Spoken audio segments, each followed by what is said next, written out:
네, 안녕하십니까. 오늘 1월 29일 금요일입니다.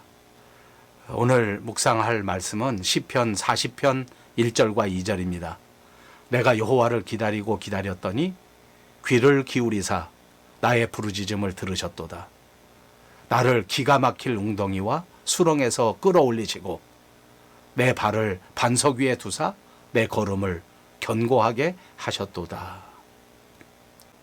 오늘 말씀을 묵상하면서 저는 기다림이라고 하는 것을 한번 생각해 봅니다.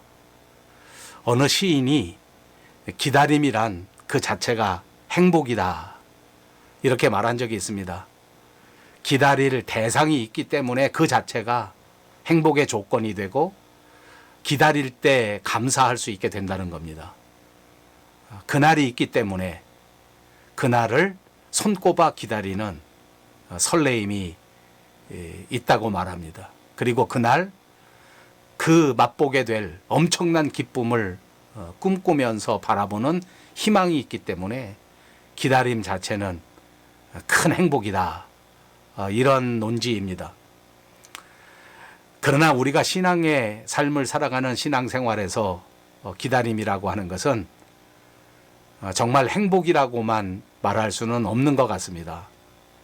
하나님의 약속, 성경의 약속에는 그날에 대한 분명한 기약이 없기 때문입니다. 이루어 주신다는 약속은 있는데 그때가 언제인지는 말씀하지 않으셔서 그때가 언제인지를 모릅니다. 이게 문제입니다. 그래서 언제인지 모르면서 무작정 기다려야 하기 때문에 이것이 결코 행복이라기보다는 오히려 이것이 고통이 아닌가, 이렇게 말할 수 있습니다. 구약 성경의 출애굽기에 보시면 모세가 이제 하나님의 부르심을 받고 십계명을 받으려고 시내산에 올랐던 이야기가 있습니다. 모세가 이제 시내산에 가서 40주야를 하나님의 응답을 기다리면서 이제 머물렀던 이야기입니다. 이때 시내산 밑에는 이스라엘 백성들이 있었는데 그때 이제 일어난 사건이 이스라엘 백성들은 금송아지를 만들어서 우상을 섬기게 됩니다. 하나님께서 결코 용납하실 수 없는 엄청난 죄, 우상숭배의 죄를 저지른 거죠. 왜 그러냐 하면 이제 모세가 산에 올라갔는데 40주야 동안 기도에 전념하고 있을 때에도 하나님과의 대화가 끝나지 않고 하나님과의 응답이 끝나지 않았기 때문에 모세는 내려오지 못했습니다. 사실은 하나님께서 언제 대답해 준다고 정확하게 말씀하시지 않았던 것입니다. 그러니까 당연히 모세도 하나님이 언제까지 답을 주실지 모르니까 언제 내려간다고 백성들에게 말할 수가 없었습니다. 그러자 이 백성들은 40일을 기다리다가 그만 지쳐버리고 아무 기약이 없이 기다리라고 하니까 더 이상 못 기다린 거죠. 모세에게 무슨 일이 생겼나 보다. 아니고 모세가 죽었을지도 모른다. 안 되겠다. 이렇게 있으면 안 되고 우리를 지켜줄 무슨 대안을 찾아야 되겠다. 이렇게 생각해서 기껏 우삭을 만들고 금송아지를 섬기려고 했던 것입니다. 만약 하나님께서 몇 날 몇 시에 모세를 내려보낸다, 그때까지 기다려라, 이렇게 말씀하셨다면 아마 제가 처음 말씀드린 시인처럼 그 약속을 기다리면서 저들이 우상 숭배에도 빠지지 않고 행복 가운데 기다릴 수 있지 않았을까. 근데 안타깝게도 하나님의 말씀 안에서의 기다림은 대부분 이렇게 기약이 없습니다. 어찌 보면 우리 주님이 다시 오신다는 재림의 약속도 마찬가지 아닙니까? 오신다는 약속은 분명히 있는데 언제 오신다는 기약은 없습니다.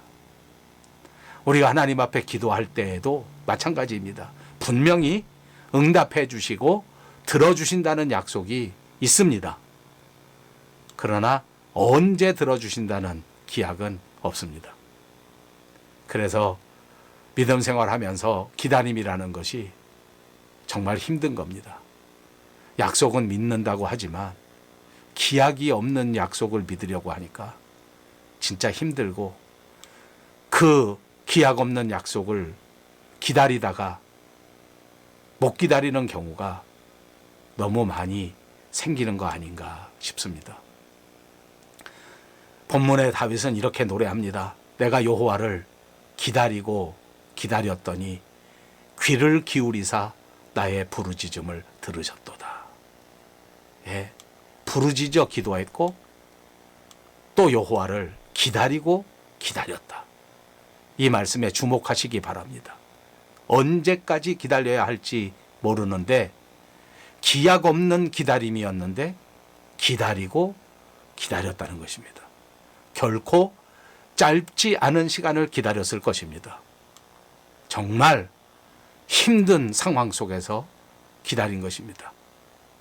다윗은 이 어려움을, 이 상황을 견뎌냈다는 겁니다. 어떻게 이 힘든 기다림 속에서 이 상황을 이겨내고 기다릴 수 있었을까? 다윗은 귀를 기울이사 나의 부르짖음을 들으셨도다 라고 간증합니다. 기도가 응답되어졌다라는 것을 말하고 2절에서는 나를 기가 막힐 웅덩이와 수렁에서 끌어올리시고, 지금 다윗이 기도하고 기다리는 상황은 기가 막힐 웅덩이, 기가 막힐 수렁에서 기도한다는 것입니다. 인생길에서 정말 기가 막힌 웅덩이 속에 하나님께 부르짖었다는 겁니다. 진짜 인생의 위태로운 위기 상황을 잘 표현해 준 말 아닙니까? 웅덩이와 수렁에서. 여러분, 기도는 정말 중요합니다. 이런 웅덩이와 이런 수렁에서 쉬지 않고 기도하는 것이 너무너무 중요합니다. 힘들지만 계속해서 기도할 때에 온전히 응답을 받을 수 있는 것을 믿으시기 바랍니다. 기약 없는 기다림이 이렇게 힘든 것은 또 우리 마음속에 조급함이라고 하는 대적이 있기 때문입니다. 우리는 급합니다. 하나님께서는 서두르시지 않는데 우리는 급하기 때문에 이 일이 훨씬 더 어려운 겁니다. 마태복음에 보면 예수님께서 제자들과 함께 갈릴리에서 배를 타고 바다를 건너시는 이야기가 나옵니다. 바다에 큰 놀이 일어나서 큰 물결이 일어나 배가 덮여버리게 된 상황입니다.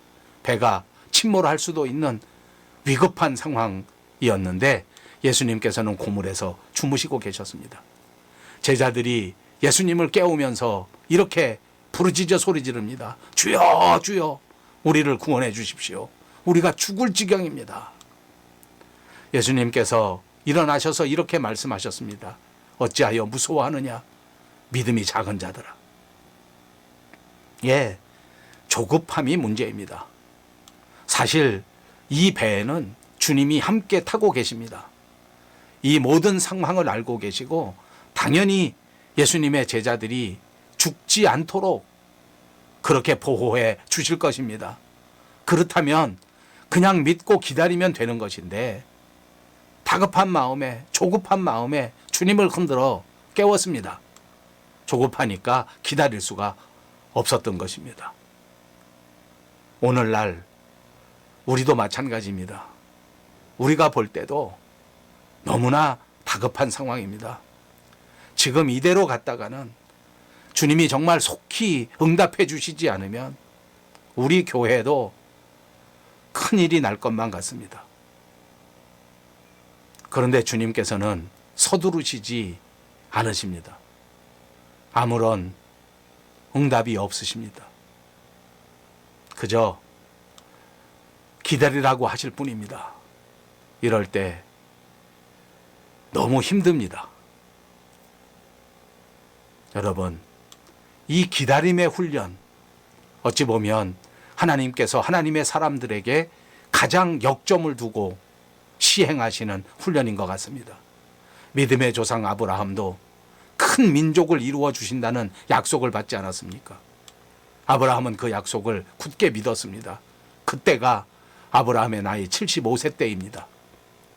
그때에도 이미 아들을 낳기에 한참 늦은 나이였는데 정작 하나님께서는 그 이후로도 25년 동안 기다리게 하셨습니다. 물론 아브라함은 그 기다림 속에서 조급함에 기다리지 못하고 실수도 합니다. 엘리에셀에게 상속을 하려고 시도한 것을 말하는 겁니다. 하나님께서는 더 기다리라고 하십니다. 그 다음에는 사라의 몸종 하갈에게서 이스마엘을 낳습니다. 이것도 실수입니다. 그것 때문에 오늘날까지 이스라엘은 큰 골칫거리가 되고 있는 것입니다. 조금 더 기다리게 하셨다가 마침내 100살이 되었을 때 이삭을 낳게 하셨습니다. 사랑하는 여러분, 오늘 우리가 코로나 사태 때문에 너나 할 것 없이 엄청난 위기 앞에 서 있습니다. 기업이 무너지게 생겼고 심지어는 가정도 큰 위기가 된 데가 많습니다. 말씀드린 것처럼 우리 교회들도 많은 교회가 큰 어려움을 겪고 있습니다. 그러나 여러분, 오늘 이 말씀을 통해서 우리가 조급하지 말았으면 좋겠습니다. 믿음 안에서 의연하게 하나님의 약속을 붙들고 기다릴 수 있는 저와 여러분이 되시기를 바랍니다. 그래서 반드시 하나님께서 역사해 주시는 위대한 응답의 역사를 체험하는 저와 여러분 모두가 되시기를 주님의 이름으로 축복합니다. 감사합니다.